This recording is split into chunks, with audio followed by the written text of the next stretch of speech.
Mi nombre es Irina Abraham, soy residente de segundo año del Hospital Central y traje, bueno, con mi compañera de año trajimos dos casos clínicos. Yo voy a presentar el primero.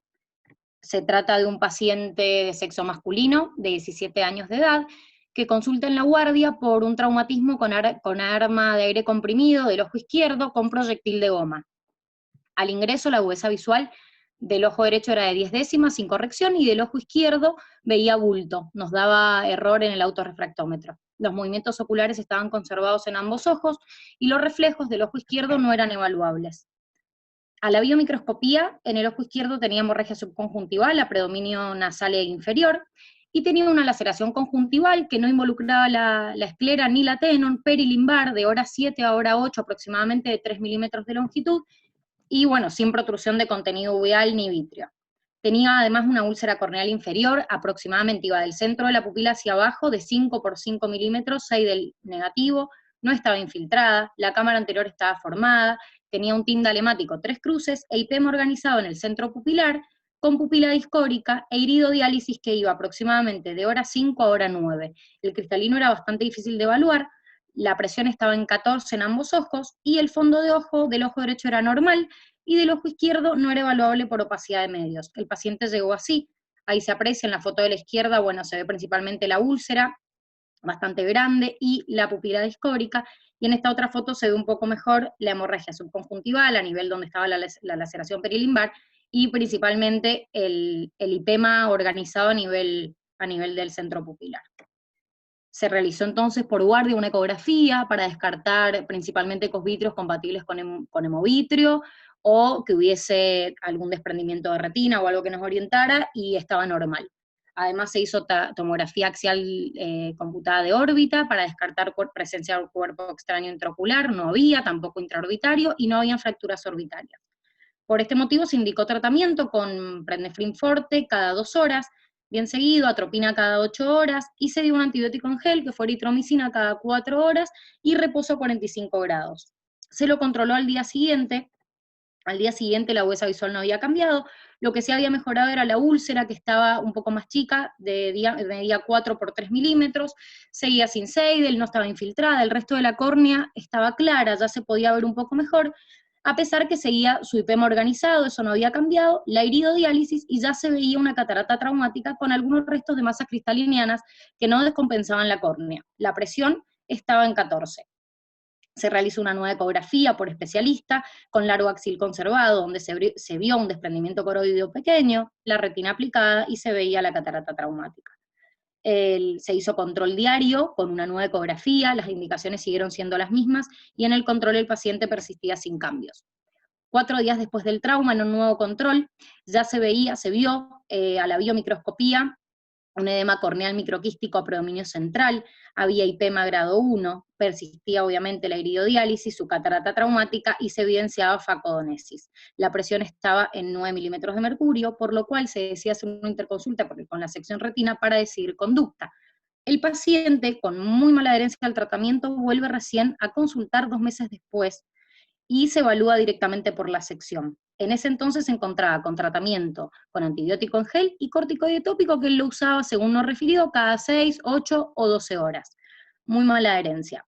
En ese entonces la agudeza visual del ojo izquierdo seguía igual, veía bulto, y a la biomicroscopía de su ojo izquierdo tenía la córnea clara, la cámara anterior formada, no tenía reacción en cámara anterior, pero ya había desarrollado sinequias anteriores y posteriores evidentes a la biomicro, atrofia iridiana principalmente en inferior, y su catarata traumática. La presión ese día estaba en 16, el fondo de ojo era no evaluable, por lo cual se repitió la ecografía, donde no estaba normal. Lo que se indicó en ese momento fue suspender paulatinamente el corticoide tópico, y se decide vitrectomía por pars plana con colocación de aceite de silicona, más pupiloplastía, más lensectomía con colocación de lente de 3 piezas. Se realizó la biometría ultrasónica de contacto, que es la que hacemos en el hospital, y el lente fue de más 22. Al primer día postoperatorio, la biomicro estaba, la córnea estaba clara, la cámara anterior formada, tenía Tyndall 4 cruces, IPEM organizado, y la presencia de sinequias anteriores, con zonas de atrofia iridiana ya mencionadas, la pupila estaba discórica y el lente estaba centrado. La presión estaba en 10 milímetros de mercurio, y se indicó tratamiento con acetato de prednisolona al 1% cada 4 horas, gatifloxacina cada 4 horas, y Diabo cada 12 horas, vía oral, eso más bien, bueno, más bien preventivo. El paciente se controló al día siguiente y controles semanales, y ya 21 días posteriores de su cirugía, que ya habían pasado 3 meses después del traumatismo, evoluciona con fibrosis capsular y reacción inflamatoria en cámara anterior persistente. El Tyndall de 4 cruces no disminuía, el resto de la biomicroscopía estaba sin cambios, y la presión intraocular era de 36 milímetros de mercurio, por lo que se decidió realizar una inyección de triamcinolona paravulvar y tratamiento antihipertensivo tópico y sistémico, con controles semanal a los cuales el paciente no asiste. Reitero lo de la mala adherencia al tratamiento porque el paciente vuelve recién 21 días después de su cirugía a consultar, y estaba sin tratamiento antihipertensivo indicado, solo con antibióticos y corticoide tópico. En ese entonces se reevalúa la agudeza visual, que era para el ojo izquierdo, llegaba a 3 décimas con una esfera negativa de 4,50.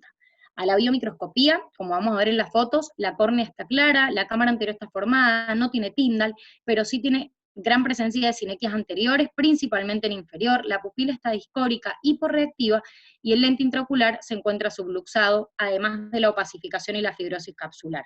La presión está manejando actualmente presiones altas entre 38 y 44, con mala adherencia al tratamiento. El fondo de ojo evaluable ahora arroja una papila de bordes netos de 0,2, la excavación es 0,2, con alteración del pigmento y algunos pliegues maculares, pero la retina aplicada.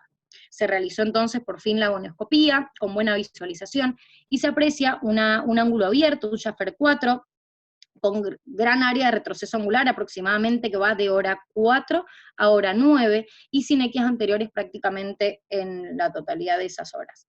Se indica tratamiento antihipertensivo, está guardando ahora la cirugía. Acá se ve la biomicroscopía, cómo se ve la fibrosis y la opacificación con la subluxación del lente, la córnea la verdad muy clara. Acá está, bueno, está dilatado, pero está con, bueno, en realidad está manejando presiones muy altas, pero está con su pupila discórica y gran presencia de sinequias tanto anteriores como posteriores, ¿sí? Con una cámara amplia. Y acá el agonio, si bien no es una de las mejores fotos, no ha sido muy fácil tomarlas, pero sí se aprecia el retroceso angular, está desde horas, justamente de horas inferiores, con un ángulo abierto. Se decide entonces cirugía de implante valvular del ojo izquierdo, y en estas próximas semanas ya fue pedida la válvula de Ahmed, así que estamos a la espera de la cirugía.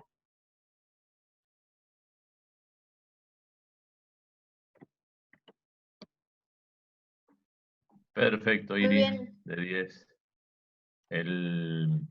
Este paciente, ahora si bien no me equivoco, hace un par de días atrás ya nos informaron que habían llegado las válvulas de Ahmed, o sea que probablemente lo estemos haciendo en esta semana entrante. Exactamente, sí, sí. ¿Está la Anto para que presente el otro caso y después veamos lo de válvula directamente? Sí, acá estoy. Ahí comparto pantalla.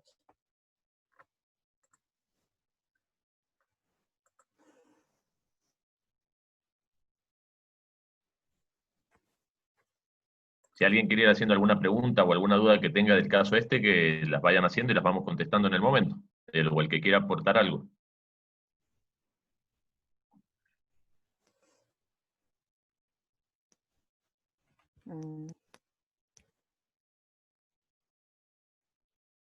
Bueno. Cuando quieras, Anto, ¿eh? ¿Empiezo? Listo. Sí, dale. Bueno, listo. Entonces, bueno, yo soy Sabina Antonella, residente de segundo también del Hospital Central, compañera de Irina Abraham. El mío también es un caso de glaucoma postraumático con un final parecido, así después vemos bien lo que son todos los implantes valvulares. Entonces, esta es una mujer de 37 años que consultó también a la guardia del hospital por un trauma contuso en el ojo izquierdo. La paciente dice que estaba sacando la ropa del lavarropa y sacude un pantalón y la bolita donde pone el jabón líquido le saltó al ojo. Entonces, consultó obviamente por dolor. Al ingreso, la agudeza visual del ojo izquierdo fue de bulto, con unos reflejos en ese ojo izquierdo, con una midriasis intermedia reactiva. A la biomicroscopía llega con mucha inyección conjuntival, una córnea clara, CAF, un Tyndall hemático 4 cruces con un IPEMA grado 2, se veía bien un desgarro del esfínter iridiano de hora 12 a hora 1, lo que nos correspondía con esa midriasis intermedia reactiva, y un cristalino que, por lo que se veía, impresionaba normal. La presión en ese momento en el ojo izquierdo era de 14, el fondo de ojo obviamente era no evaluable, entonces se realizó una ecografía que no arrojaba ni ecos vítreos y la retina estaba aplicada. Entonces, se decide obviamente el tratamiento con acetato de prednisolona cada 6 horas, atropina cada 8, el reposo para tratar de disminuir ese IPEMA, y obviamente control a las 24 horas. Entonces, al día siguiente, la agudeza visual había mejorado un poco, eso se correspondía bastante porque el IPEMA ya estaba organizado en inferior, mucho más chiquito, el Tyndall hemátrico seguía de 4 cruces, y lo que sí me impresionó ahí un poco era que la PIO había aumentado a 20. El fondo de ojo ya se veía un poco mejor, lo que sí nos dejó ver era que tenía toda una conmoción retiniana superior, por lo que se agregó Bronfenac y obviamente el timolol por esa presión ahí border, digamos, en 20. Se controla al día siguiente, mejor agudeza visual, 2 décimas que llegaba a 6, la biomicro estaba casi sin cambios y la presión había estado más estable con una PIO de 13. Ahí se la postergó, se empezó a controlar cada 48 horas, pero a las 24 horas de este control la paciente vuelve a la guardia en la noche por presentar mucho dolor en el ojo y había disminuido la visión del ojo izquierdo, ¿no? Entonces, a la biomicroscopía, esta vez se observó un edema corneal microquístico, seguía con Tyndall y el IPEMA organizado en inferior, pero la presión estaba en 42. Entonces se realizó tratamiento agudo de glaucoma con la glicerina bioral y 2 comprimidos de acetazolamida, con una presión control a la hora de 20. Entonces se decide al tratamiento que ella tenía, obviamente agregar la acetazolamida y que siguiera con el timolol. La acetazolamida se agregó un comprimido cada 6 horas. Se controla, digamos, al cuarto día post-trauma con una PIO de 35, o sea, no muy buena respuesta pese a tratamientos bastante agresivos, o sea, bioral. Entonces se realizó goteo de timolol ahí en la guardia, con la presión que bajó a 24, y se decide agregar otro antihipertensivo tópico, que fue en este caso la brimonidina, que se la dejamos cada 8 horas. 6 días post-trauma, la agudeza visual había mejorado bastante, llegando a 4 décimas, la biomicroscopía estaba casi sin cambios, pero la presión seguía ahí, borde también, a 20, pese a estar con timolol, brimonidina y acetazolamida. Se piensa en una uveitis postraumática por este Tyndall que no mejoraba pese al tratamiento con los corticoides y demás. Entonces se decide ajustar, o sea, acortar un poco el tratamiento con el corticoide, que venía cada 6 horas, dejarlo cada 4, y obviamente se controla al día siguiente, viendo que la presión había aumentado un poco más, a 26, por lo que se vuelve al esquema anterior del corticoide cada 6 horas. Al 8º día post-trauma, esto fue en un fin de semana más o menos, la presión volvió a subir, así que al control, otra vez con dolor, la paciente, disminución de la visión, la presión en 40, entonces ahí ya empezamos a pensar otras cosas. Nos pensábamos en un glaucoma secundario de ángulo abierto, que puede ser o secundario un retroceso angular postraumático, o secundario a los corticoides, lo cual no daba mucho, o al IPEMA organizado y el Tyndall 4 cruces hemático que tenía, que no mejoraba. Se hace una interconsulta con la sección glaucoma, previo tratamiento agudo del glaucoma, ¿no? Para bajar un poco esa presión. La presión baja a 10 y se realiza la gonioscopia. Difícil visualización por este Tyndall y el IPEMA y demás, pero se logra ver un retroceso angular aproximadamente de hora 12 a hora 2. Con un fondo de ojo normal, se decide suspender la atropina y, bueno, seguir los controles, ¿no? Al día siguiente la presión vuelve a estar en 33, se solicita un OVM para corroborar este retroceso angular, que en la agonía era bastante complicado, y bueno, en la OVM se ve bien el retroceso angular. Entonces, 2 semanas post-trauma, pese a tratamiento máximo, la presión seguía sin cambios, la PIO estaba en 36, si bien la reacción en cámara anterior ya había disminuido, ya no tenía IPEMA, se realiza nuevamente la agonioscopía, ya sin, como les digo, esta reacción ni IPEMA, y habiendo suspendido la atropina. Entonces se logra ver, bueno, un Schaffer 4, o sea, un ángulo abierto, con un retroceso angular más extenso de lo que se había visto en el anterior, que iba de hora 11 a hora 3. Bueno, entonces se da el diagnóstico, ¿no?, de este glaucoma secundario a un retroceso angular postraumático. Se decide, por la edad de la paciente y por su diagnóstico, digamos, la colocación de la válvula de Met. El procedimiento en este caso se realizó 6 días después de esas 2 semanas post-trauma, sin complicaciones. A los controles posteriores la agudeza había mejorado bastante, llegaba a 8 décimas con estenopédico, la PIO estable en 16, y obviamente consigue con controles periódicos en sección glaucoma. Bueno, entonces acordarse un poco de retroceso angular, que es la separación entre las fibras longitudinales y circulares del músculo ciliar. Siempre importante el antecedente del trauma, con una elevación de la PIO unilateral, que puede acompañarse además de irido o ciclodiálisis, que casi hasta el 85% de los pacientes que tienen lipema pueden tener un retroceso angular, obviamente postraumático, que está asociado al desarrollo temprano y tardío de glaucoma. Obviamente, si este retroceso afecta más de 180 grados, la elevación de la presión va a ser mucho más alta, digamos, y mucho más segura de que haya. Menos del 10% desarrollan glaucoma. Estos glaucomas son secundarios de ángulo abierto, crónicos o unilaterales. Tienen un riesgo de glaucoma de ángulo abierto en el ojo contralateral de hasta un 50%. El tratamiento médico es de baja eficacia, como en esta paciente, y obviamente el tratamiento quirúrgico de elección son los implantes de drenaje valvular, que es lo que se decidió colocar en esta paciente. Bueno, eso sería todo. Perfecto, Anto. Bueno, no sé si alguien quiere aportar algo más o alguna cosa que le hubiera parecido hacer diferente o alguna opinión diferente. Acá una cosa a tener en cuenta es que si vemos el retroceso angular y como está descrito, ahí probablemente era de 3, 4 horas de reloj y después se comprobó que era un poco más, lo más probable es que todavía sea más de lo que realmente estamos viendo, porque si no es muy probable que regularan un poco mejor y no se fueran a valores tan altos.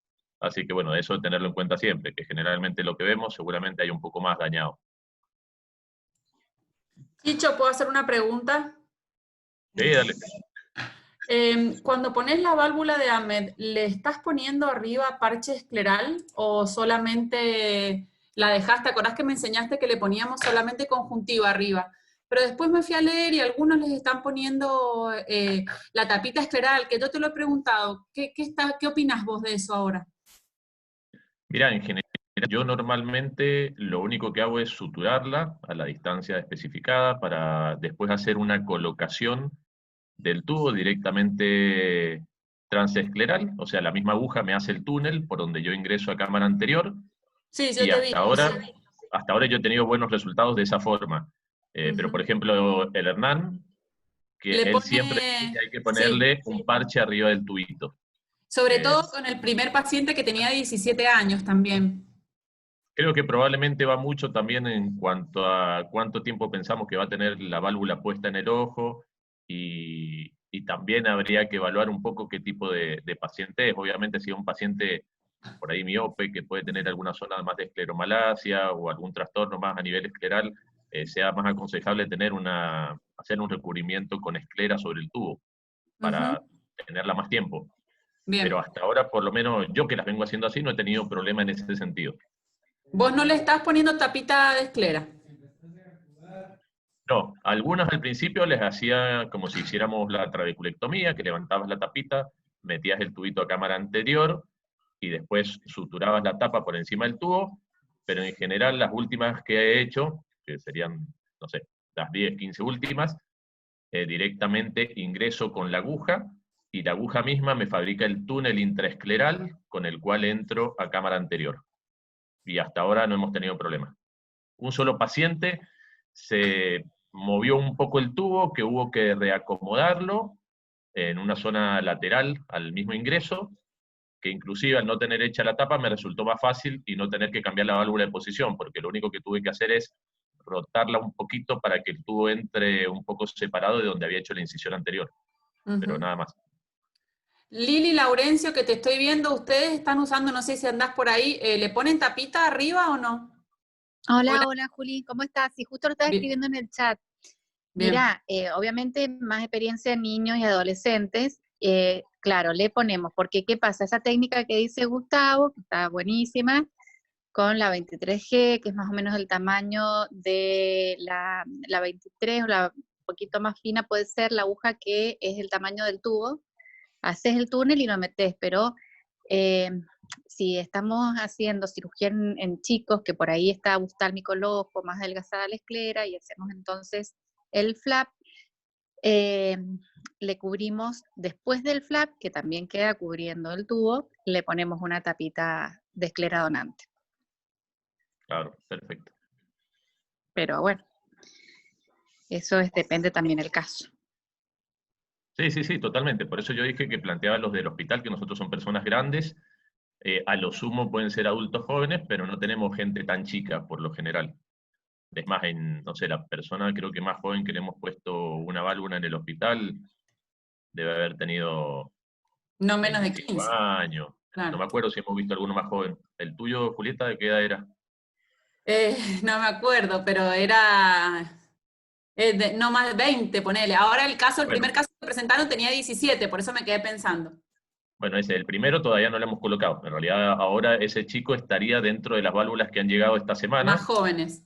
Y que estaría por hacerse la semana que viene, porque en realidad el otro problema que se suscita en este tipo de cirugías en el Estado es que, bueno, vos no disponés de los medios cuando querés, sino cuando podés. Entonces te tenés que ir adaptando a la situación y ver el paciente cómo lo vas a manejar. Gracias, Chicho. Gracias, Lili. Chicho. Ya, Rolly. Chicho. Carlitos. Bueno, ahora sí iban a hablar los chicos de primero, de válvula de AMED, y mostrar un videito. Estamos ahí, comparto la pantalla. Dale, Luqui.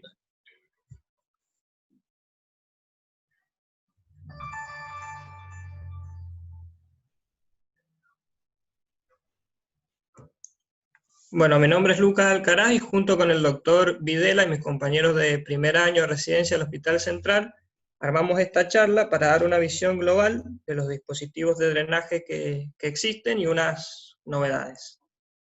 El concepto, los dispositivos de drenaje implantable son aquellos que permiten la salida del humor acuoso desde la cámara anterior hacia un área encapsulada a través de una tubuladura donde ésta puede ser reabsorbida.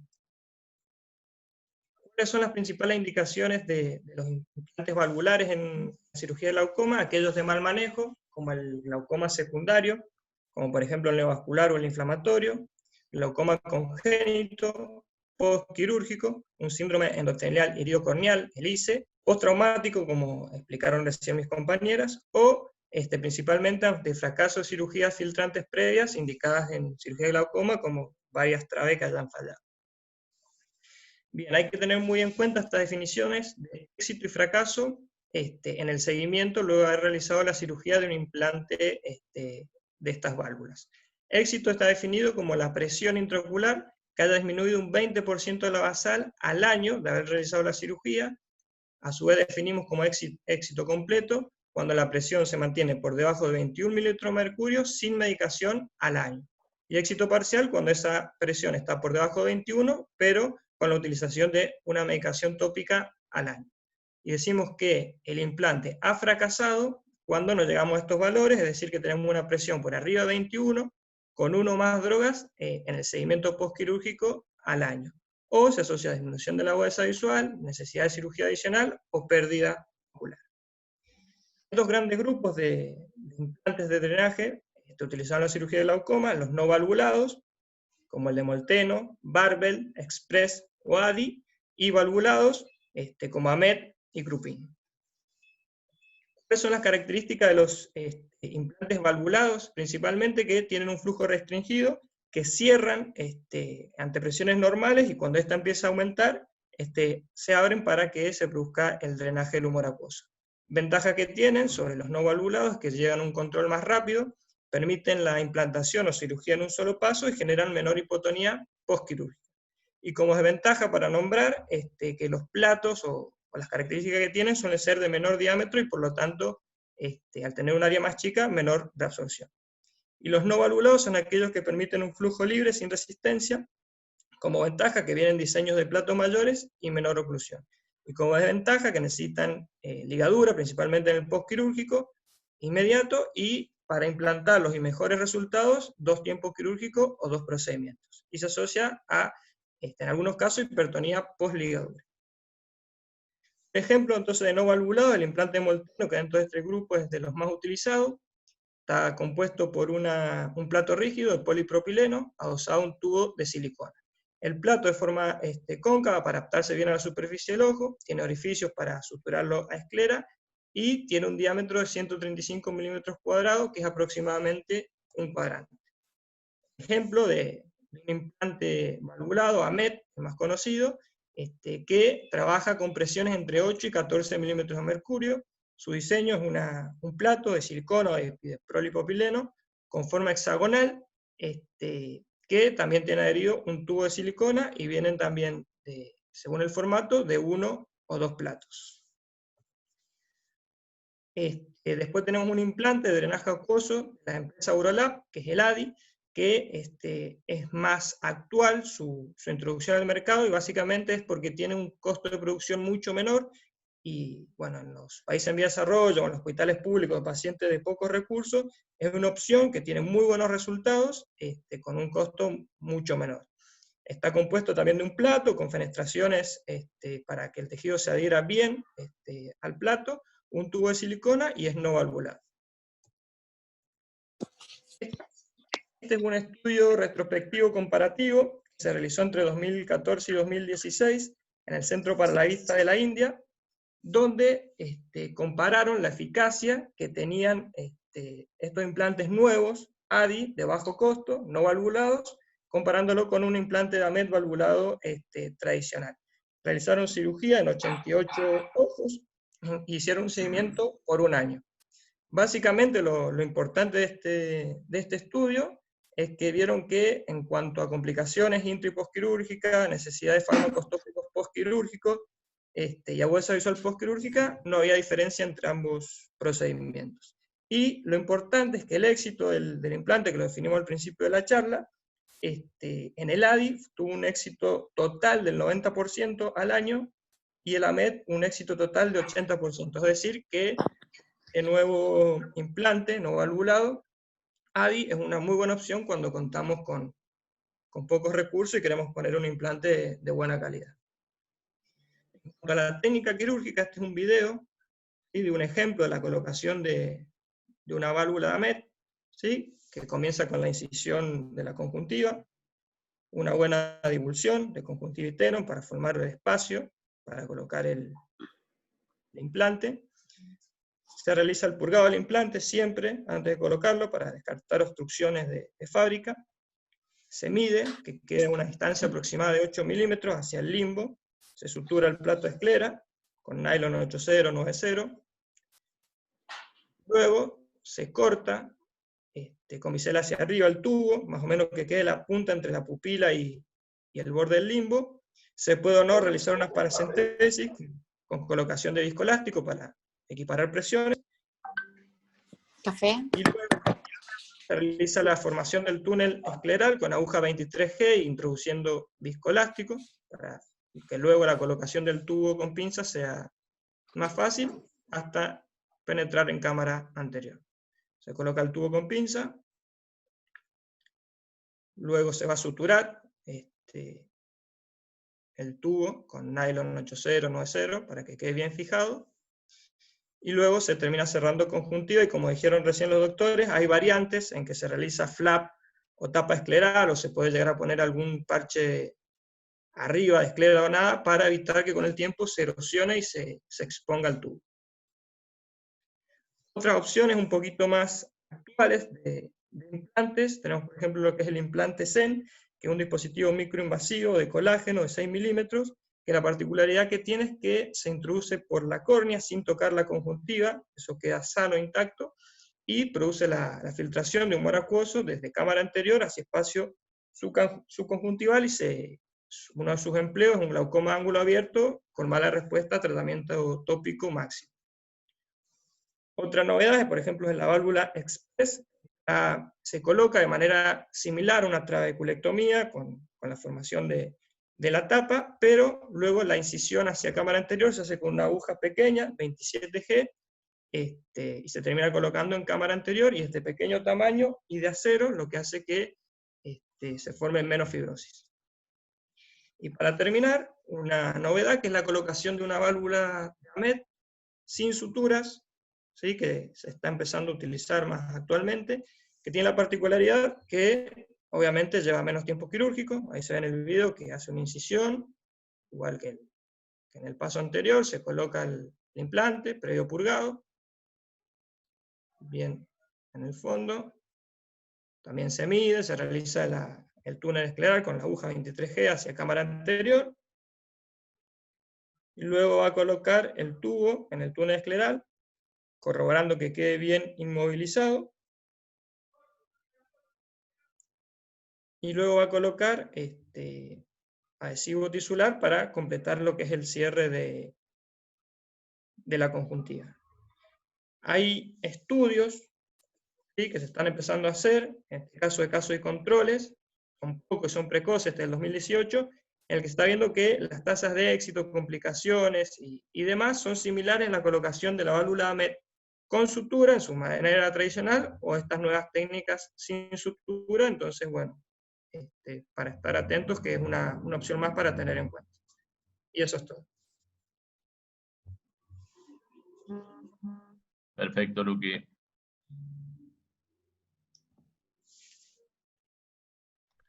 Bueno, es importante de esto de las válvulas de AMED sin sutura, es que tendrían la ventaja, particularmente, de tener menos reacción fibrótica, e inclusive en algunos trabajos lo que muestran son mejores resultados que con sutura. La diferencia está en que la colocación es más posterior, el tubo hay que dejarlo más largo, porque lo estás dejando un poco más atrás de lo que se dejaría normalmente cuando la tenés que suturar. Pero bueno, es una opción más, e inclusive en tiempo es aproximadamente, los estudios te hablan de 2 minutos de diferencia en lo que sería en tiempo, pero digamos que la principal ventaja sería que tendrías menos reacción fibrótica, por lo tanto menos posibilidad de que se te haga una ampolla sobre la válvula, que tengas que después estar haciendo un needling, o que tengas que estar haciendo una segunda cirugía para sacar exceso de fibrosis que no te permita un drenaje adecuado de la superficie que se haya disminuido de la ampolla.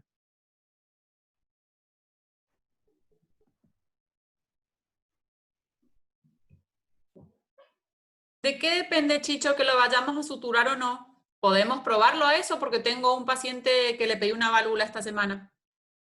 Sí, totalmente. Mira, es algo bastante nuevo y que en realidad creo que, bueno, porque uno por ahí te falta el volumen necesario para poder tomar estas medidas en los lugares a donde trabajamos normalmente.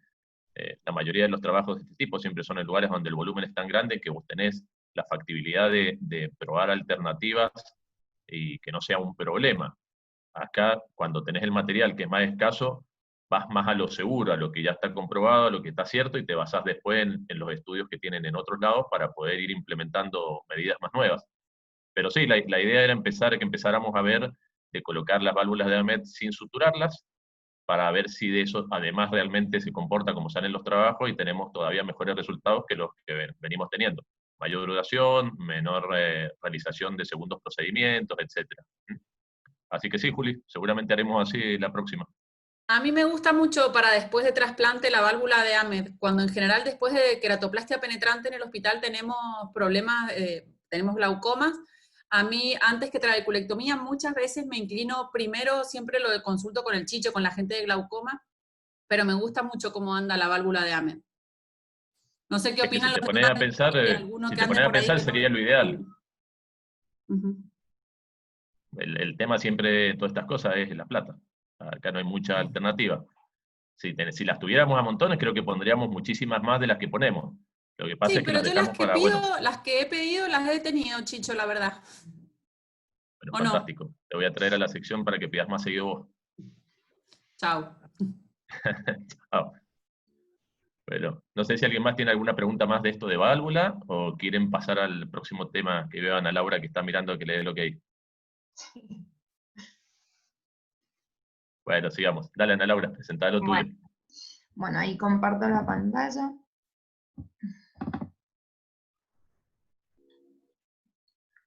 ¿Ahí la ven? Sí, perfecto. Bueno, muy bien. Bueno, soy Ana Laura, residente de tercer año de Instituto Saldívar. Primero que nada quiero felicitarlos porque la verdad que esta iniciativa ha estado muy buena, estas charlas, sobre todo para nosotros los residentes. Voy a hablar de iris plató para que siempre lo tengamos presente. Los objetivos de esta charla son conocer las características clínicas, diagnósticos diferenciales y tratamiento del síndrome de iris plató, recalcar la importancia de realizar gonioscopía en consultorio, un buen interrogatorio y el estrecho control de pacientes glaucomatosos. Nuestro caso es una paciente femenina de 54 años de edad, la cual había estado en tratamiento por glaucoma y se lo habían suspendido hacía 2 años. Ella usaba travoprost en las noches. Como antecedentes de relevancia tenía a sus tíos con glaucoma, ningún otro antecedente, medicación únicamente lágrimas, y concurría con motivo de consulta de presión alta en ojo derecho. Refería que el día previo a la consulta le habían tomado una presión de 22, ella en el ojo derecho, en el ojo izquierdo no le dijeron cuánto, bueno, se asustó y concurrió al instituto para tener una segunda opinión. Nos refería también disminución de visión en su ojo derecho. Esto, ella decía que eran episodios esporádicos en los cuales tenía dolor ocular, que se acompañaba de visión borrosa, y también en ese momento empezaba a ver como halos o circulitos. Y después pasaba, o sea, muy compatible con un síntoma de bloqueos intermitentes. Bueno, la agudeza visual sin corrección era de 20/70 en ambos ojos, que mejoraba en ojo derecho 20/40 con corrección y con píncola 20/25, en ojo izquierdo mejoraba 20/20. En la biomicroscopía se veía una cámara amplia con un Van-Herrick de 4 en ambos ojos y una leve facoesclerosis, no más que eso. La presión de ojo derecho era de 17 y ojo izquierdo 16, con patimetrías normales. En el fondo de ojo, retinas aplicadas, las papilas de bordes netos, excavaciones de 0,2, sí se veía algo más pálida en el ojo derecho. En la gonioscopía vemos el ojo derecho, es la imagen de arriba, en el cual era de una clasificación de Schaffer de 2 a 3, dependiendo de los cuadrantes. Sí veíamos una entrada un poquito más convexa y habían restos mesodérmicos. En el ojo izquierdo, que es el de abajo, se veía una mínima entrada también más convexa y era grado 3 el ángulo. Se realiza gonioscopía con indentación, no es muy linda la imagen, costaba un poco con la paciente, pero sí, se veían las 4 estructuras al indentar y veíamos un leve signo de la doble jiba, ¿sí? Bueno, se le solicitan campos visuales, OCT de nervio óptico y VM. En los campos visuales es tratar un campo previo del año 2019, en el cual se ve un escotoma nasal inferior y temporal superior, en el cual a lo largo de un año había progresado, se profundizó bastante, sobre todo el nasal inferior, como vemos ahí, con una caída importante en la curva de efecto. La sensibilidad media era de 15 y la varianza de la pérdida era de 8,1, siendo lo normal hasta 4. O sea, había progresado bastante en un año. En el ojo izquierdo tenía un escotoma temporal leve que se veía estable, digamos, en el progreso de un año. Bueno, en la VM se ve, este es el ojo derecho, se ve una raíz un poco empinada del iris, se veía una estrechez en los ángulos. Acá tenemos otra imagen en la cual veíamos un cuerpo ciliar un poco adelantado, con una pérdida, un poco de pérdida del surco ciliar y un ángulo estrecho.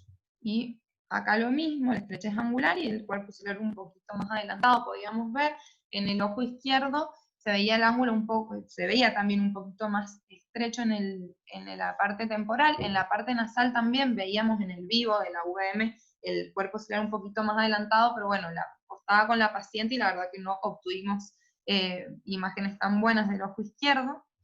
Y en el OCT se veía una disminución importante de la capa de fibras en el ojo derecho, que se correlaciona, acá lo vemos, es en temporal y temporal superior, se correlaciona con el defecto nasal inferior importante del campo visual, y en el ojo izquierdo sí se ve un defecto borderline en temporal.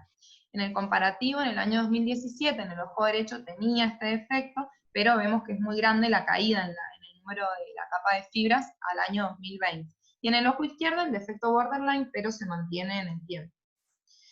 Entonces, bueno, se plantea controlar la presión con brimonidina y timolol cada 12 horas, y lo que indicamos fue una iridotomía periférica en ambos ojos por el hecho de estos síntomas de bloqueos intermitentes que tenía, por los hallazgos en la gonioscopía y VM, lo que la paciente, o sea, ahora en época de pandemia, la hemos visto hace 10 días y todavía no se realiza la iridotomía periférica, pero nuestra idea es volver a investigar el estado de ese ángulo y la presión luego del procedimiento. O sea, volver a realizar una VM y otra gonioscopía para evaluar la conducta a seguir. Voy a hacer un resumen de iris plató. Es una variación anatómica del ángulo camerular por forma o posición anormal del cuerpo ciliar que empuja el iris periférico y provoca contacto iridotrabecular. Este puede provocar un cierre angular agudo, intermitente o crónico, generalmente se da en pacientes jóvenes, mujeres de 30 a 50 años, puede ser congénito o adquirido. El congénito, en la embriogénesis, los procesos ciliares se aposicionan sobre el trabeculado y luego migran hacia atrás. A veces puede suceder que esta migración no se produzca y estos queden adheridos al iris, o sea, adelantados, y ahí sería un plató congénito, o puede ser adquirido por una anteriorización de la zónula, por la edad, por el crecimiento del cristalino, por catarata, etc. Aumenta la prevalencia con la historia familiar, tiene una herencia autosómica dominante de penetrancia incompleta. Sí hay que diferenciar dos formas. Una es la configuración del iris plató, que se define como una condición prequirúrgica, en la cual hay una profundidad normal de cámara anterior, con un iris plano a la biomicroscopía, y el ángulo suele estar estrecho o cerrado, y puede haber un bloqueo pupilar asociado. El síndrome propiamente dicho de iris plató es una condición postquirúrgica. Esto significa que es post-iridotomía periférica, en la cual la iridotomía elimina el bloqueo pupilar, pero todavía podemos ver un seno camerular cerrado por la gonioscopía. Dependiendo de la altura del plató, lo clasificamos en plató bajo, cuando se ve hasta el espolón escleral, generalmente no hay aumento de presión. Un plató incompleto, cuando se va hasta la parte pigmentada de la malla trabecular, en el cual generalmente no aumenta la presión, pero puede aumentar. Y el plató completo, en el cual vemos o hasta la parte no pigmentada de la malla trabecular, o hasta la línea de Schwall, en el cual sí tenemos aumento espontáneo de presión, o espontáneamente o después de una midriasis. El diagnóstico se hace por gonioscopía, en la cual vamos a ver la posición iridotrabecular en presencia de iridotomía periférica, periferia del iris con angulación anterior y central, un iris plano ligeramente convexo, el signo de la doble jiba a la indentación. Acá, por si no todos saben, bueno, en la primera imagen, generalmente si hacemos una gonioscopía se apoya en la esclera la lupa con gel. En cambio, con indentación se utiliza una lupa sin gel, la cual apoya en la córnea, deprime la cámara anterior, y acá veríamos la doble jiba la primera jiba del cristalino y la segunda jiba de un cuerpo ciliar adelantado. Y bueno, hay que evaluar también por gonioscopías las sinequias anteriores periféricas. La UM es lo que nos confirma el diagnóstico. Podemos ver ciertas características como un contacto iridoangular, un cuerpo ciliar dirigido anteriormente, la falta del surco ciliar, una raíz empinada del iris desde su inserción, seguido de una angulación descendente, y también presencia de iris plano central. El diagnóstico diferencial, quistes iridianos o del cuerpo ciliar, es la causa más frecuente de pseudoplató, como se ve en la imagen, edema del cuerpo ciliar por sulfas, topiramato, etc. Tumores del cuerpo ciliar, como vemos en esta imagen también, o rotación de los procesos ciliares hacia el ano. Pero cualquier trastorno que genere edema o rotación del cuerpo ciliar nos puede dar una configuración de tipo iris plató. En cuanto al tratamiento, bueno, primero se plantea hacer una iridotomía periférica justamente para eliminar ese bloqueo pupilar. Generalmente las configuraciones plató, en ellas se abre el ángulo y no se necesita otro tratamiento, pero cuando es realmente un síndrome de iris plató, el ángulo continúa estrecho, entonces hay que recurrir a la iridoplastia. Esta consiste en disparos con láser argón en la periferia del iris. Lo que hace esto es una quemadura en la cual por la misma cicatriz, las fibras del colágeno se traccionan el iris, digamos, hacia abajo. Entonces esto hace que el iris se separe del trabeculado, se abra el ángulo, ¿sí? Y se prevengan también la formación o progresión de sinequias anteriores. El efecto del control de la presión está condicionado por esta formación de sinequias si existen, o por una disfunción trabecular también si la hay. Una característica, bueno, para la técnica se usa una regla de 3×3×3, 300 micras los spots, 300 miliwatt y a 300 milisegundos. Acá vemos una imagen pre-iridoplastia de un iris plató y post-iridoplastia, como el iris se aplana hacia abajo, se abre el ángulo. Y este es un estudio publicado en el 2017 en el cual se controló a pacientes post-iridoplastia después de 5 años, y se vio que el 9% únicamente controlaban una presión sin medicación por debajo de 21 milímetros, el 14% la controlaba pero con tratamiento médico, un 36% requirió cirugía filtrante, y un 41% requirió de cirugía de una facoemulsificación para ayudar a abrir el ángulo y no llegar a una cirugía filtrante. Es decir, que el tratamiento de la iridoplastia no es para siempre efectivo. Como conclusión, bueno, el síndrome iris-plató es una causa frecuente de bloqueo angular, se sospecha con un buen examen oftalmológico, incluido una gonioscopía con indentación. Vimos que nuestra paciente el Bangerit y la cámara se veían normales. Se confirma mediante VM posterior a una iridotomía periférica. Es muy importante el interrogatorio exhaustivo del paciente siempre, y realizar también controles estrechos. Como ya sea después del ALPI, por lo que vimos que generalmente requiere de otras medicaciones u otras alternativas quirúrgicas, o como pasó con nuestra paciente que quedó sin medicación, que por ahí si se hubiera investigado un poco más no hubiera progresado tanto el campo visual. Y en cuanto a, bueno, a este caso sabemos que no es un plató de libro, tal vez como todos los ejemplos mostrados, pero por los hallazgos en la UM, por estos síntomas de bloqueo, sospechamos por ahí de más una configuración de tipo plató, por eso se plantea esta iridotomía para evaluar luego nuevamente con estudios y la conducta a seguir. Así es que bueno, muchas gracias.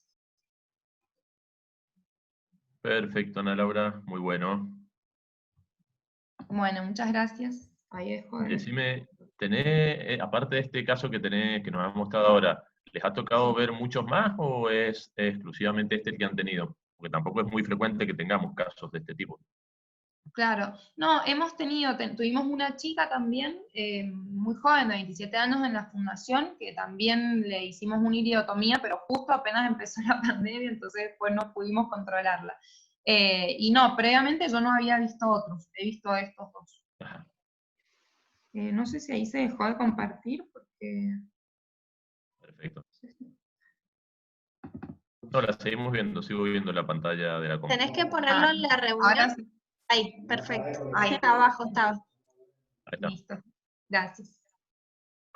Bueno, en el hospital nosotros tampoco es que veamos muchos iris plató, ni síndrome de iris plató, son bastante poco frecuentes, por eso por ahí es lo interesante de verlo, porque es una manera más de repasar lo que raramente ves, o lo que te toca ver de vez en cuando, lo ves más en el público que en lo privado.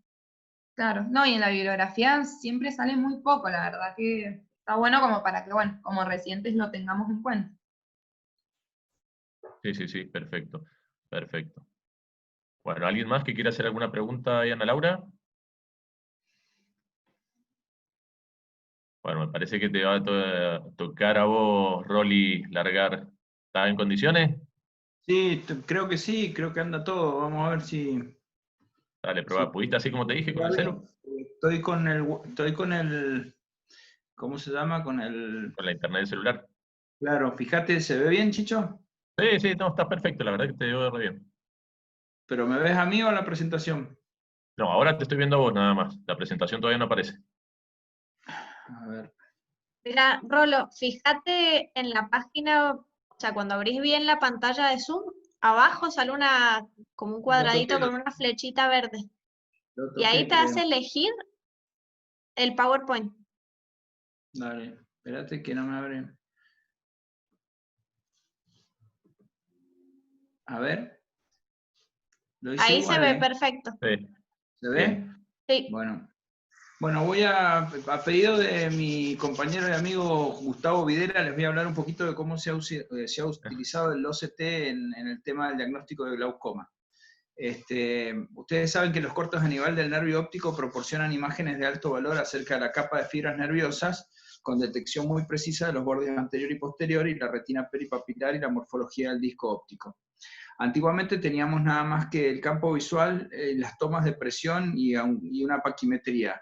Desde que aparecieron los OCT, que fueron los primeros que aparecieron los time domain en la Argentina, lo que teníamos eran cortes individuales, como ven ahí en el medio, son 6 cortes radiales al disco, que nos daban idea del tamaño, la morfología y el espacio que ocupaba la copa, el disco y el rim. Con eso nos podíamos guiar acerca de si estábamos viendo una papila excavada por culpa de un megalopapila o si estaba excavada de forma patológica. Con esos 6 cortes se podía ver, porque tomaba principalmente... ¿El cursor lo ven, Chicho, dónde lo pongo? No, ¿no? No, sí se ve, Rolo, se ve perfecto. Bueno, el cursor se ve donde se pone, o sea, te está marcando el fin del epitelio pigmentario, marcaba el área del disco, y eso diferenciaba de las otras tecnologías que teníamos para saber cuál era el volumen total o la superficie que ocupaba el disco completo. Los primeros cortes que tuvimos acerca de la capa de fibras nerviosas era un solo corte que hacían los time domain, que eran realmente muy precisos desde el punto de vista de definición, pero realmente no se les escapaba nada comparativa con los actuales. Lo que pasa es que era un solo corte, no superponía ni fijaba la imagen. Entonces teníamos en ese solo cortecito la medida de la capa de fibras nerviosas y con eso podíamos saber si el paciente estaba dentro de valores normales o no. En este esquema básico, guíense en el sentido de que el promedio de la capa de fibras nerviosas normales de las personas en general es de 100. Ese promedio se mantiene en los spectral domain porque básicamente trata lo mismo, lo que pasa es que tiene mucha mayor definición. Acá ven cómo el tamaño y la medida de la capa de fibras nerviosas extrapolada a una base estadística les va a dar la posición del paciente en el sentido del padecimiento o no del glaucoma. Con relación a los spectral domain, ya tenemos muchos cortes muchísimo más definidos, en donde cada corte ustedes le pueden dar en el software del aparato, si quieren 6, 7, 15 o 100 cortes en cada uno de los lugares. Por eso es que tenemos esa definición tan precisa en la imagen del disco. O sea que ha mejorado mucho en el tiempo la posibilidad de observarlo y verlo incluso en 3D. ¿Lo ven correr al video? Sí, perfecto. Bueno. En principio es para mostrarles que la definición ha ido mejorando en forma sustancial y ya podemos tener una idea muy alta de si existe alguna patología en el disco aparte de lo que es el glaucoma. Con relación al mapa, el mapa también nos aporta muchos datos porque el espesor de la retina periférica puede darte idea de si el paciente está con una escasez de fibras llegando al nervio, porque esos colores rojos que ustedes ven arriba y abajo son los que expresan que el volumen de neuronas que están llegando al nervio están en buena cantidad. Los volúmenes en general acá siempre se manifiestan en colores, en donde los tonos fríos como el negro y el azul son debilidad y los amarillos y los rojos son alto volumen. Ese es el corte básicamente del nervio óptico que hace el spectral domain, y ese corte que ven a la derecha tiene 100 cortes superpuestos, por lo cual es prácticamente muy perfecto en la medida final de la cantidad de cablecitos que va por la capa de fibras. Y lo otro muy importante que tiene es que es absolutamente reproducible porque se puede cortar exactamente el mismo lugar pasado 2, 3, 4, 5, 6, 10, un año o lo que sea. Acá tenemos un paciente que aparentemente tiene un aspecto muy feo del nervio óptico, pero tiene una cantidad de cables normales. Por eso entiendan que, en principio, tener un aspecto morfológico no da diagnóstico. Con relación al cuadrante que tienen abajo, fíjense que tenemos dividida la tortita en temporal nasal superior e inferior, y en el medio existió algo que se llama general, que es el promedio, como les dije, en la capa de fibras de la línea verde, que es la promedio normal, está siempre por encima de 100, y este paciente tiene 106, por lo cual ven que en algunos sectores está por arriba, en algunos está por debajo, pero el promedio está muy bueno. En general van a ver que se puede ver 1 o 2 ojos a la vez, y tiene también importancia esta capa de fibras y ese promedio para que entiendan que cuando ustedes tienen un toque amarillento en los costados y les dice borderline, fíjense siempre en el promedio general y se van a dar cuenta que hay gente que por una cuestión de disposición de fibras no está todo verde y no quiere decir que esté enfermo. En principio esto es estar enfermo, y en este caso sí, los promedios están claramente por debajo de 100, están en 55 en el izquierdo y en 66 en el derecho.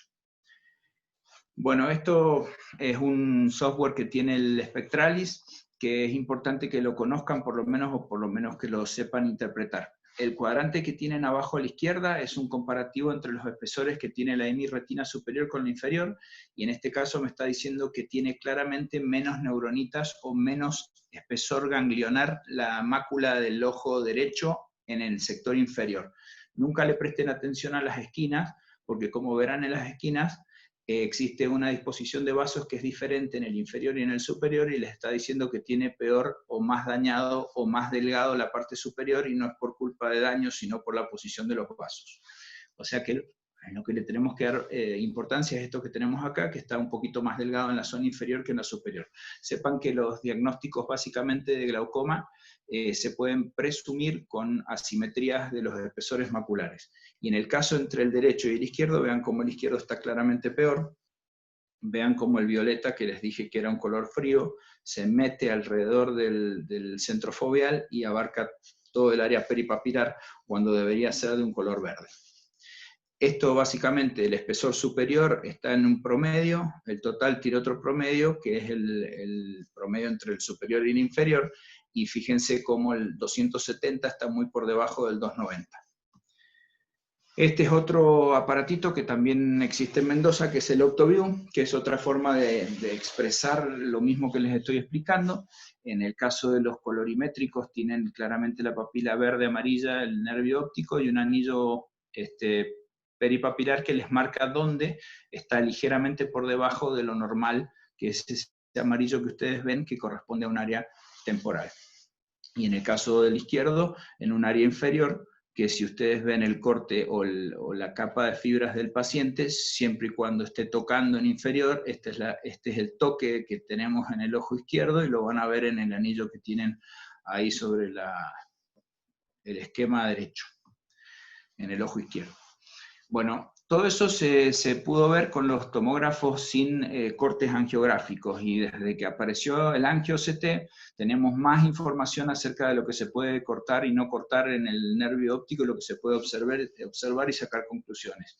En general, en el angio-CT, al tener nueva tecnología, nos permite observar la vasculatura retinal y aporta las siguientes ventajas. No necesita colorante, es mucho más rápido y no necesita preparación del paciente, incluida la dilatación. Se puede diferenciar un plexo capilar superficial, un capilar profundo, la región avascular profunda de la retina y la coriocapilar coroidea. Eso hablando específicamente del área macular. Es capaz de distinguir elementos estáticos de elementos móviles porque utiliza un sistema de Doppler en donde la vasculatura se convierte en el contraste, porque la máquina hace tantos cortes en alta resolución, ultra high speed, que observa que en el tejido estático existen algunas situaciones de movimiento. A esas situaciones de movimiento les da un color y les habilita una función de un vaso capilar, venoso o arterial. El tema es que tiene una muy precisa resolución. Y los plexos vasculares de la retina, que es lo más importante que les quiero meter en la cabeza, es que estaban limitados a trabajos histológicos. Antes no teníamos posibilidad de verlos, salvo con la angiofluoresceinografía. El tema es que en la angiofluoresceinografía lo único que se podía determinar era el plexo coroideo o retinal, dependiendo de la fase de circulación del contraste. Pero a partir de la utilización de los angio-CT, nos permiten discriminar 4 plexos vasculares a nivel macular. El primero, que es el superficial, está en la capa de células ganglionares y es suplido por la arteria central de la retina. Está compuesto por largas arterias arteriolas capilares, vénulas y venas de mayor calibre. Y hay 2 plexos vasculares profundos que se localizan sobre y por debajo de la capa nuclear interna, que son el plexo vascular intermedio y el vascular profundo, los cuales son irrigados por anastomosis verticales desde la capa vascular superficial. Y el cuarto plexo, que es específicamente por la charla que estamos, es el plexo vascular de la región llamada capilar peripapilar radial. Plexo capilar peripapilar radial. Este plexo tiene una organización anatómica única porque corre paralelo con los axones de la capa de fibras nerviosas. De ahí las hemorragias en astillas que son famosas históricamente en las retinografías. Opuesto a los plexos profundos que tienen una configuración lobulillar. Esta configuración lobulillar es más acentuada en el plexo venoso profundo que en el intermedio, y el plexo capilar peripapilar radial tiene un rol importante en la irrigación del denso paquete de capas de fibras nerviosas. O sea que si ustedes ven que ese plexo papilar está disminuido o en mala función, van a tener una clara decadencia en la función de la capa de fibras nerviosas. Y eso hace básicamente el problema del glaucoma. Esto es un corte para que entiendan que los angio-CT no solamente ven vasos, sino que tienen excelentes imágenes tomográficas que no tienen la información vascular. O sea que por ser un angio-CT no dejan de ser un tomógrafo normal de coherencia óptica. Bueno, esto es para mostrarles nada más dos cosas que quiero que quede claro. Es que el tomógrafo de alta resolución Spectral Domain o los AngioCT tienen la posibilidad de hacer cortes que se llaman coronales.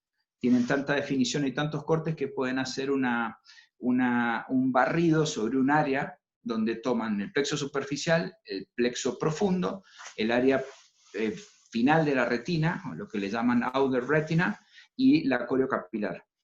Esas imágenes son muy importantes porque se pueden determinar dónde está la patología vascular o patología invasiva en la retina, más específicamente en profundidad de las 10 capas de la retina. Esto es más preciso como para que lo puedan ver los plexos vasculares, el superficial arriba a la izquierda, el profundo en el segundo, la zona vascular que es la parte externa de la retina y la coriocapilar que tienen arriba a la derecha. Bueno, esto es para introducirlos en el tema de lo más importante del diagnóstico precoz del glaucoma. Es para que vean imágenes donde existen marcados donde están los flujos vasculares superficiales, intermedios y profundos y la coriocapilar, pero lo más importante es este cuadrante de acá abajo a la izquierda donde les está diciendo la densidad vascular.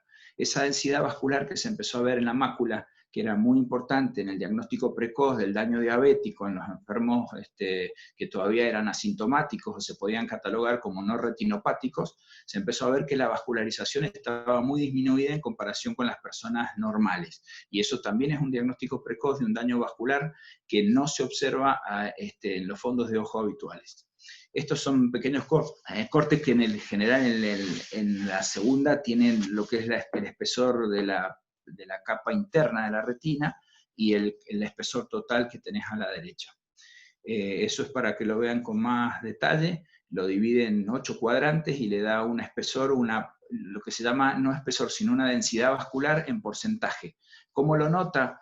De todos los detalles que ha obtenido el tomógrafo de imágenes de movimiento, los divide entre los que ha sentido movimiento y los que ha visto estático. Y eso le pone un porcentaje y eso le da vascularidad al tejido. El análisis del disco óptico para la evaluación del glaucoma estará determinada por 3 zonas de interés en las imágenes del equipo de AngioCT: el flujo sanguíneo del disco perióptico, el flujo sanguíneo dentro del disco óptico y la valoración de la lámina cribosa. Existe una excelente correlación entre el flujo sanguíneo peripapilar y los niveles de glaucoma. Acá tenemos las imágenes que les dije o les mostré primero en la mácula para que lo entendieran un poquito mejor. Están las imágenes superficiales, los radiales peripapilares y los que se llega a ver de imágenes coroideas. Este paciente es un paciente normal, no están viendo nada patológico, pero la imagen más arriba a la izquierda es la del AngioCT del vítreo. Y acuérdense que existen muchísimas proliferaciones fibrovasculares que afectan el nervio, en donde las vamos a ver en el ángulo izquierdo arriba. Fíjense el aspecto lobulidar del superficial y lo radial del peripapilar capilar. Acá lo ven con más detalle, es la misma imagen aumentada de tamaño. Y acá lo que les estaba diciendo. Fíjense cuál es la diferencia tremenda entre la angiofluoresceína y el AngioCT. Al no tener contraste, el AngioCT, ustedes pueden ver la membrana vascular o la proliferación fibrovascular en forma directa, y si hay alguien que haya hecho retinofluoresceinografía sabrá que en los primeros tiempos precoces se llenan esas membranas, empiezan a exudar porque son vasos muy patológicos y no deja ver ningún tipo de aspecto morfológico del disco en el transcurso del estudio. Se llena de fluoresceína y te tapa toda la visión, hasta incluso de zonas amplias de la mácula. Gracias a estos OCT entramos en diagnóstico de dónde nace la membrana y cuál es la importancia y observación de los vasos que la forman. Y es la primera parte de lo que les explicaba de la vascularización en porcentaje. Verán el color, colorimétricamente hablando, cómo se ve bastante bien. Los colores amarillos y rojos indican buen flujo de capa de fibras nerviosas, y vemos que la vascularización se condice con una buena porcentaje de vasos que está por arriba del 50-60% de vasos. Esto es para decirte arriba en 55, abajo en 54, y los 4 cuadrantes también te lo manifiestan tanto en el ojo izquierdo como perdón, en el ojo izquierdo como en el derecho, pero en este caso en la parte izquierda abajo, lo que te está diciendo son los espesores de la retina, y en el derecho abajo los porcentajes de vascularización. Si lo quieren comparar, si vemos de vuelta la página anterior, estábamos en 50-60% de vascularización, y fíjense abajo a la derecha cómo el porcentaje bajó a 30%. Entonces tienen una información tabulada acá en los cuadrantes donde dice que toda la imagen tiene una capilaridad del 35% y del 42% en general en toda la imagen. Adentro del disco también lo mide por esta zona que está por acá. En general te da también lo peripapilar, lo superior, y lo inferior en hemirretina. Y fíjense los espesores como 82 y 91 cuando estábamos en 120 en la página anterior. En esta se los puse al lado para que lo pudieran comparar. Fíjense cómo la vascularización de abajo a la derecha ha bajado a niveles de 30-20%, y en el de la izquierda tenemos un 60-50% de diferencia de vascularización. Todo esto puede ser visto en pacientes que tienen campos visuales aún normales, y entiendan que la vascularización se puede afectar sin haberse caído la capa de fibras nerviosas. Entonces ustedes le hacen un OCT, le sale que la capa de fibras nerviosas está arriba de 100, y ustedes creen que están en un paciente normal, y si ustedes están midiendo la vascularización del nervio óptico, se van a dar cuenta que hay pacientes que están en un estado preperimétrico con buena cantidad de capa de fibras nerviosas que les está anticipando un deterioro significativo de la vascularización en decadencia. Creo que es la última imagen que les quiero mostrar. Fíjense la vascularización en el interior del disco óptico. En la imagen de arriba está perfectamente llena de capilares, y en la de abajo está claramente con una disminución interesante de la vascularización central del nervio.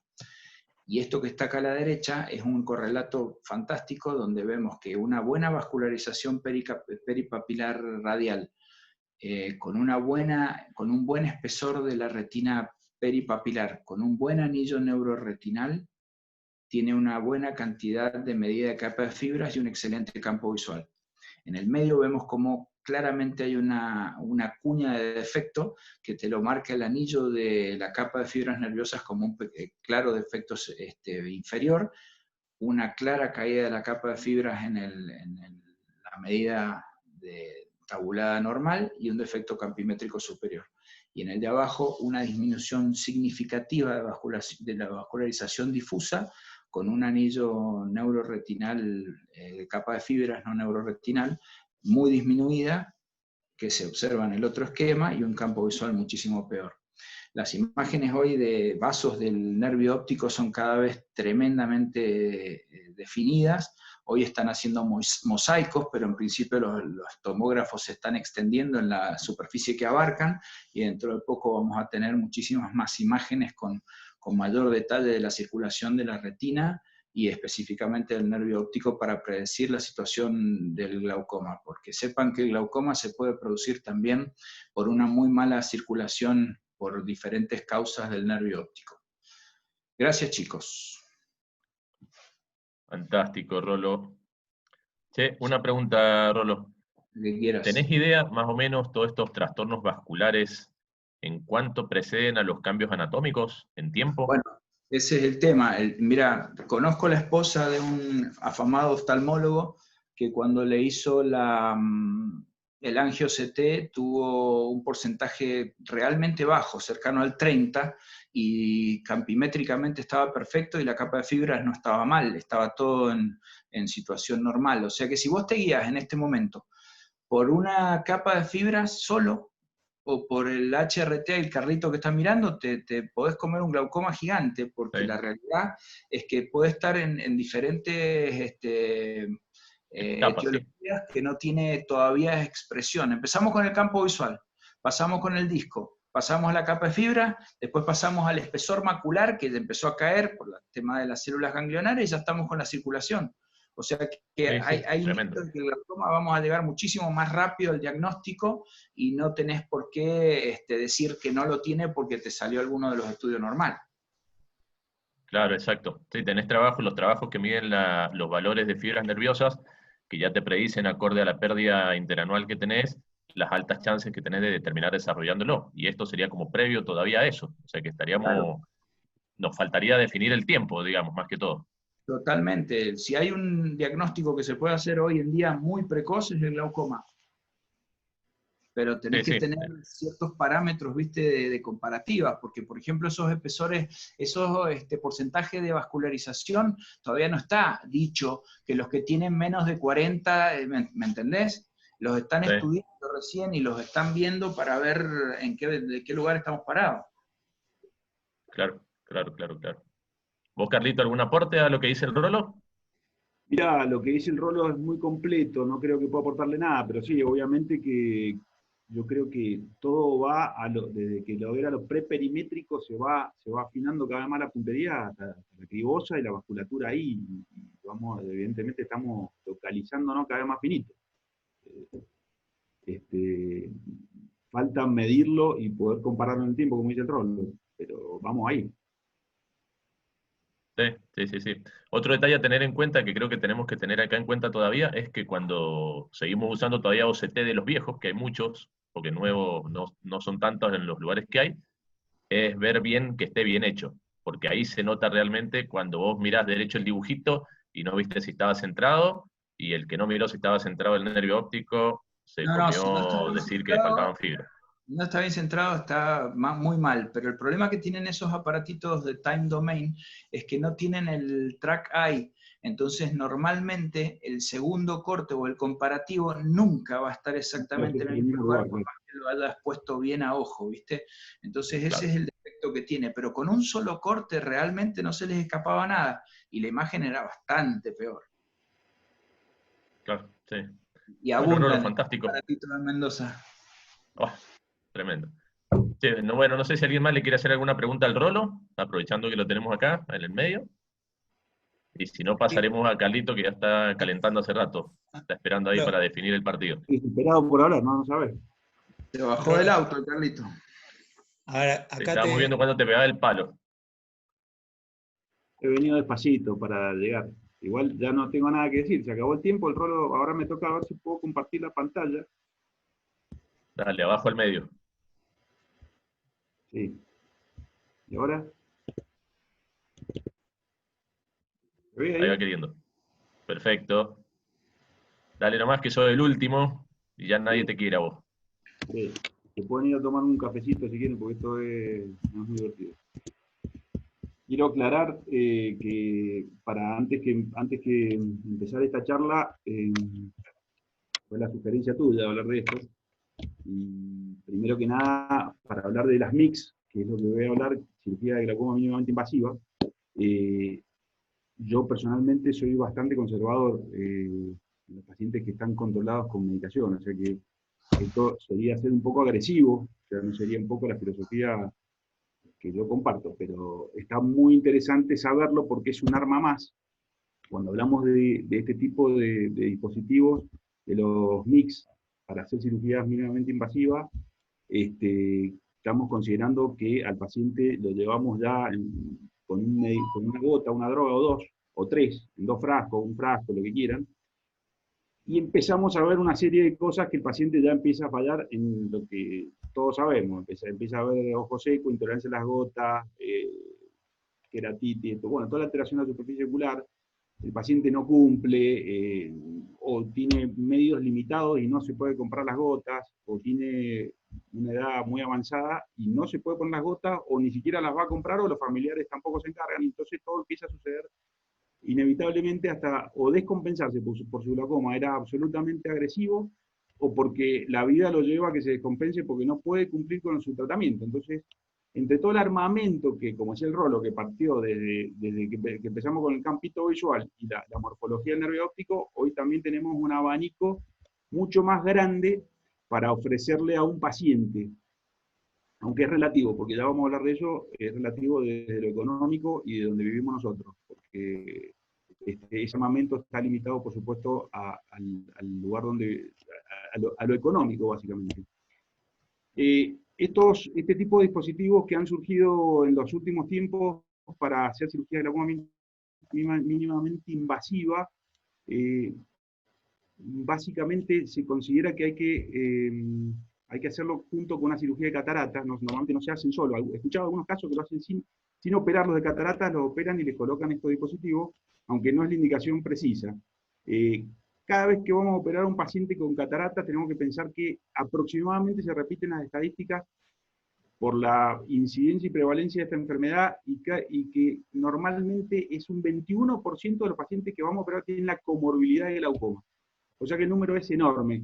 Si pensamos en este detalle, generalmente podríamos pensar que podríamos asociar un tratamiento a la misma cirugía de catarata y resolver, entre comillas, o ayudar a resolver uno de los problemas principales, que es o la medicación, o porque es la indicación precisa de hacer una cirugía de glaucoma, una cirugía, llámese filtrante o una mix o lo que fuere.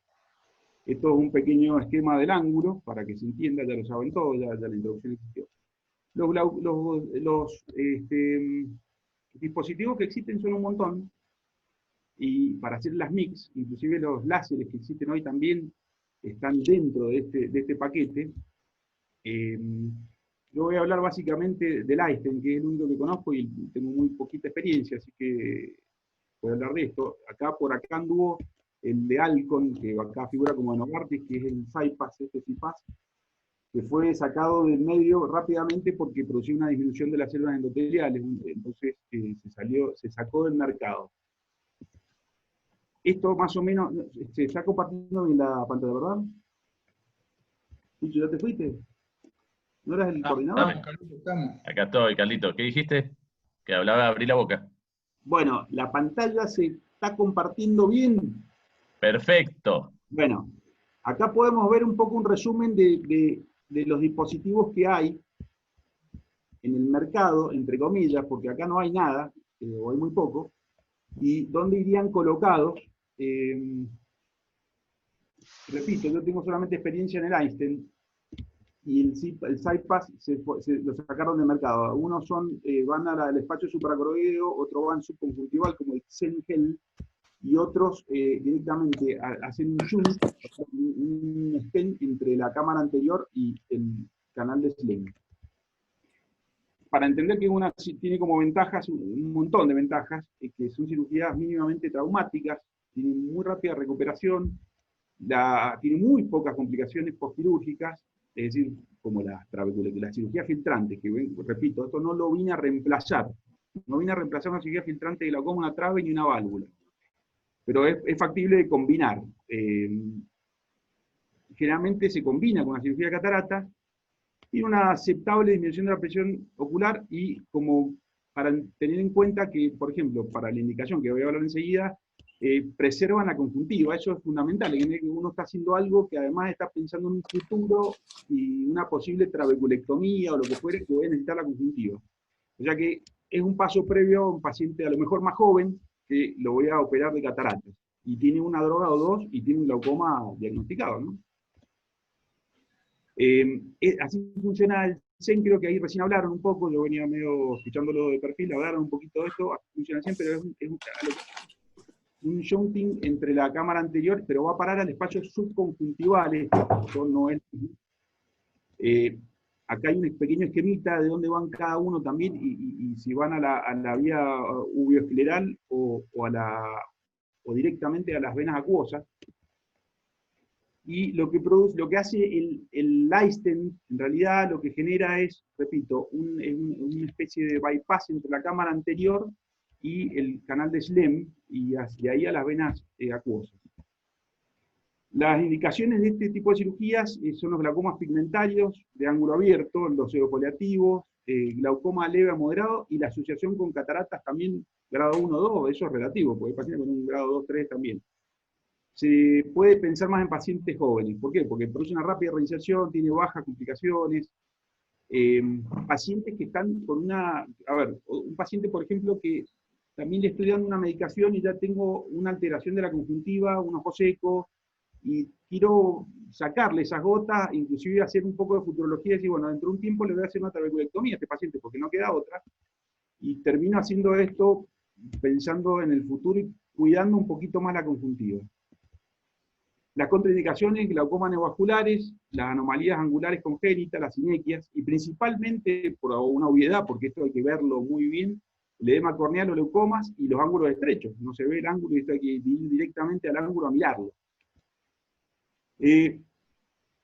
Pensemos de nuevo que esto está diseñado para glaucomas leves a moderados, se combinan con cirugía de catarata, no producen hipotonía, no pueden producir hipotonía porque la presión de las venas epiclerales no va a superar, nunca va a bajar de 8 a 11 milímetros de mercurio, o sea que no va a producir nunca una hipotonía como complicación, como una trave. En algunos estudios se puede observar que el 50% quedan sin medicación y el otro 50% puede quedar solamente con una droga. Por supuesto que hay gente que discute que en realidad lo que baja es la cirugía de catarata, pero varios estudios dicen que no es así, que son sinérgicas. El glaucoma avanzado agresivo, la indicación es precisa, la trabeculectomía, entre comillas, sigue siendo el gold standard, entre comillas digo porque yo hay pacientes que hay casos que directamente me inclino como, es discutible esto, ¿no? Me inclino por una válvula de Ames, yo personalmente, antes que una trave, porque uno lo ve y sabe que está indicada una trave y sabe que va a fracasar en 15 minutos, no en un año ni en 2. Entonces directamente elige otra cosa. Pero bueno, básicamente no es el punto de discusión. La técnica quirúrgica es, entre comillas, relativamente sencilla, o por lo menos se puede aprender rápidamente. Se hace con anestesia tópica, en la misma cirugía de catarata. Si hay que hacer la cirugía de catarata por temporal, se inclina la cabeza del paciente 35 grados y también el microscopio hay que hacerle un tilt de 35 grados, y entre las dos cosas más o menos nos va a dar un ángulo de 70. Ahí pueden ver, no sé si se ve, cómo viene precargado el ítem con un disparador muy parecido a otros dispositivos, para el MIT inclusive. Cuando uno llega al trabeculado, lo puede visualizar bien, a gran magnificación, ya vamos a explicar bien, porque viene hay que usar un gonioscopio quirúrgico. Se inclina ligeramente, cuando uno llega al trabeculado, se lo clava, y después se hace una ligera pronación de la mano y se vuelve a avanzar. Más o menos así. Acá tienen las imágenes de algunos ítems. Lo que se ve una vez que está colocado es la cara posterior del ítem, que se llama snorkel. Y acá se ve perfectamente cómo queda. Acá hay colocado dos, ¿no? Acá técnicamente alguien ha marcado algunas venas epiclerales, fíjense, y después lo ha colocado sobre la parte nasal, que es donde va alojado, y ha colocado exactamente donde se ven gonioscópicamente. Acá hay otro esquemita donde está el snorkel ya colocado y aumenta la salida del humor acuoso. Ahí está lo que hablamos recién del bypass. ¿Se ve eso? Sí, perfecto. Bueno, para entender va alojado, por supuesto hay que conocer bastante bien la gonioscopía antes de hacer esto. Hay que haberle hecho, por supuesto, al paciente gonioscopía, no ir al quirófano a intentarlo, probar varias veces en el quirófano, y inclusive inclinando la cabeza, lo que hay que hacer con el microscopio, que no es fácil, y va alojado entre el esporón escleral y la línea Schwalbe, por lo menos identificar estas dos imágenes cuando hay ángulos muy pigmentados. Fíjense la imagen de acá abajo, lo que hace cuando termina de colocar, el ítem, perdón, se inyecta en la cámara anterior azul tripán, y fíjense, no sé si alcanzan a distinguir las venas afuera, cómo se va el azul tripán por las venas acuosas. ¿Se alcanza a ver ahí o no? Sí. Bien. Voy a presentar un caso y un videíto de un paciente que venía de Salta. Yo lo que hacía era atender a los hijos, y bueno, lo trajeron al viejito, 76 años, parecía de 88, no de 76, pobre. Realmente estaba muy deteriorado. Yo creo que tenía, además del glaucoma, otros deterioros también centrales. Paciente de 76 años, sexo masculino, estaba tratado con timolol solamente, y cuando lo vi tenía una catarata, veía 3 décimas con corrección y 5 décimas en el ojo izquierdo, catarata grado 3 y suboceano posterior del ojo derecho, y grado 2 del izquierdo. Síndrome cefalopoliativo, la presión ocular en ese momento 35 y 16, las papilas 0,7 y 0,5, yo le modifiqué el tratamiento de entrada porque se iban a quedar un tiempito, y le di medicación máxima. Le pedí estudios, el próximo control vino con más presión, la duda era si se había puesto bien la gota, era un paciente que no cumplía con la medicación y la familia tampoco entendía mucho qué es lo que había que hacer. Entonces yo decidí hacer una facotrava en el ojo derecho y esperar el resultado de esto porque el izquierdo estaba bastante bien y nos daba tiempo. Entonces hice la facotrava, me fue bien el tiempo, ahí está el OCT, el Rolo lo va a poder ver, no estaba tan feo, pero y el campo visual me aparece esto. Entonces lo operé el ojo derecho, me fue bien y esperé más o menos un mes y medio por ahí que estaba todavía en Mendoza y directamente voy a compartir el video. Le operé el otro ojo.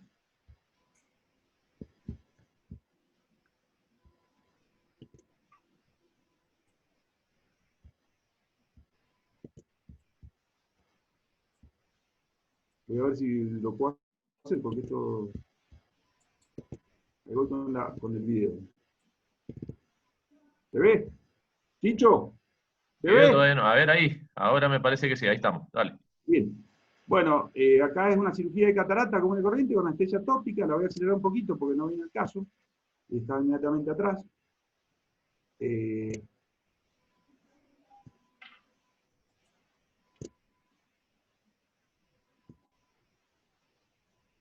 Una cirugía común y corriente, un núcleo 2, bastante tranquilo. Y demás.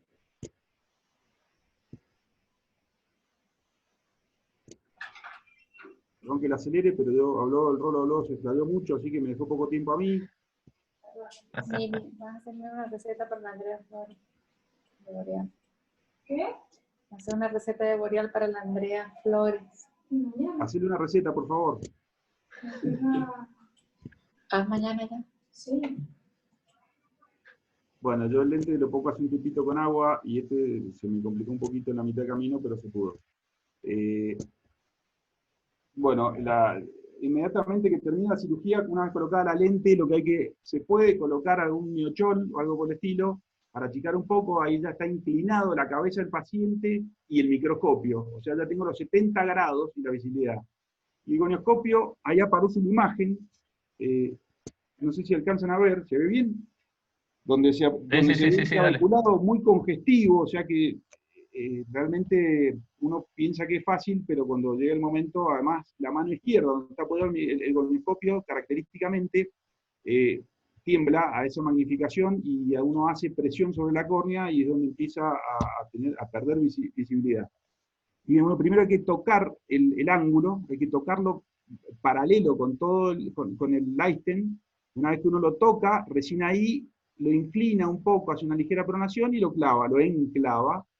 Una vez que está convencido que está avanzando, avanza. Hay un signo característico que es, una vez que se clavó, ahí uno al soltarlo, sangra. Y eso quiere decir que está bien alojado, no es un problema, sino todo lo contrario. Ese sangrado está hablando que está bien puesto donde tiene que estar. Después vuelve a entrar uno con viscoelástico, si quiere, o se puede lavar directamente, y el viscoelástico lo que hace es correr esa sangre y ubicar el snorkel, para ver si está bien puesto. ¿Lo ven ahí? Bueno, hay otra maniobra más que la pasé por alto, porque no lo vi en ese momento no lo vi más, el snorkel, que si lo hice con la punta con la cánula, y hay que tocarlo 2 o 3 veces hacia arriba, hacia los costados, para asegurarse que está alojado en su lugar y está firme, por así decirlo. Es decir, no está móvil ni suelto. Ese está perfectamente ubicado. Bueno, ahí después se lava y se continúa con la cirugía como si se lava el viscoelástico, la sangre y demás. Ahí se acabó el asunto. Y vuelvo a esto. El paciente tuvo un control posoperatorio muy bueno, un ojo muy tranquilo, parecía que estaba operado solamente la faco, no había otra cuestión. Con el tiempo, como él se fue, lo seguí controlando un poquito, la presión seguía bien, y se iba, salta de nuevo, no me animé a dejarlo sin medicación, y tuve novedades por los chicos, que él se seguía controlando la presión allá y estaba con la presión controlada. Por supuesto que está medio abandonado, porque no sé si habrá seguido haciendo los estudios anátomo-funcionales como corresponde, ni el angio-OCT, no sé si el campo visual, no cumplía con las gotas, no creo que se haya podido hacer un angio OCT. Esa es la foto que yo tuve de él a los días de operado. Se ve, el snorkel se ve transparente en todo el dispositivo. Yo me asusté bastante con esto porque dije, el Einstein no está ubicado en su lugar. Pues en realidad está descrito que esa transparencia existe y es por la misma transparencia del canal. O sea que muchos Einstein quedan, se ve el snorkel y otros solamente, y otros se ve el snorkel y también el cuerpo. No es un defecto, mientras esté ahí, está filtrando y está funcionando. Bueno, para concluir, es una cirugía menos traumática, más segura, más una técnica reproducible, tiene un poco tiempo quirúrgico, está diseñado para glaucomas leves a moderados, para tratamiento con gotas que lo va a reducir o eliminar. Esto puede combinarse con un montón de otras cosas, inclusive con un SLT, no quita esto, y para pensar en una futura cirugía filtrante también, como una EPNP, una trave o una válvula. Eso es todo, muchas gracias. Pero muy bien, Carlito. A ver si estoy de vuelta. Descompartite la pantalla.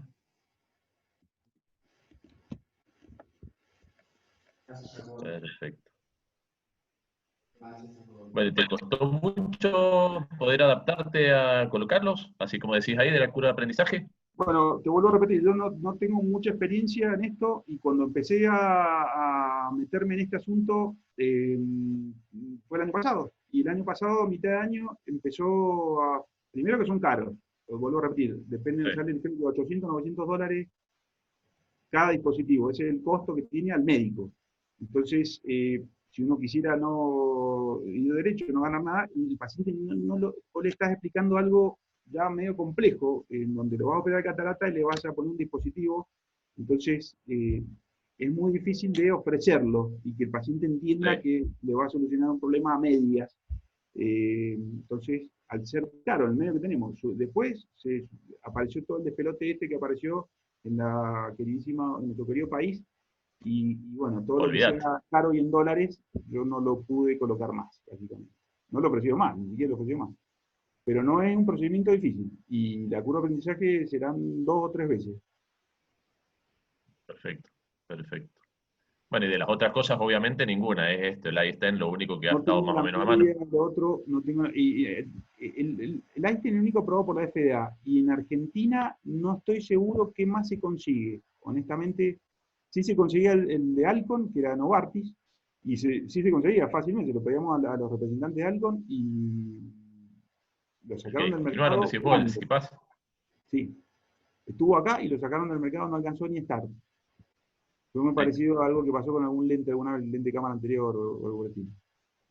¿Y Express te ha tocado poner alguna vez? Sí, Express he puesto varias y no me gusta nada. He fracasado casi el 90% de las Express. Yo misma, y he puesto muchas. Es decir, tengo mucha experiencia, me encantaba porque técnicamente son lindísimas de poner, son mucho más fáciles. También tiene una característica la Express, que te da un control postoperatorio lindísimo a comparación de la trave, pero tiene desde la válvula, o mejor dicho, el estén hacia arriba, tiene las mismas complicaciones de una trave, o sea, se fibrosa, se cierra, se bloquea, la ampolla también fracasa, o sea que no me genera ninguna... Bueno, la dejé usar, no me gustó más, me fue mal, con el tiempo, ¿no? De 10. Bueno, no sé si alguien más le quiere hacer alguna otra pregunta al Carlitos. Y si no hay nadie más, la Juli. Felicitaciones a todos y muchas gracias. Gracias, Julieta. Bueno, muchas gracias a todos los que se han quedado a participar de la charla. Carlitos, hermoso. Bueno, gracias. Igualmente. Así que bueno, esperemos seguir con las próximas y que sigamos participando así de todos lados un poco. Total, Carlitos, todas estas personas tienen un amplio compromiso con el sistema, así que van a estar siempre presentes. Las Julitas también, seguro. Y bueno, y muchas gracias a los residentes, Ana Laura, los chicos del hospital, Anto, Iri, todos los de primero, Luqui, Dani, Virgi. Y bueno, nos estaremos viendo el próximo miércoles en las próximas charlas que tengamos. Dejá de hacer receta, bueno, Chicho. Les mando un abrazo grande a todos, Chao, gracias. Chao, nos vemos mañana. Chao. Gracias, Chicho. Chao. Chao, chicos. Chao, gracias. Chao, muchas gracias.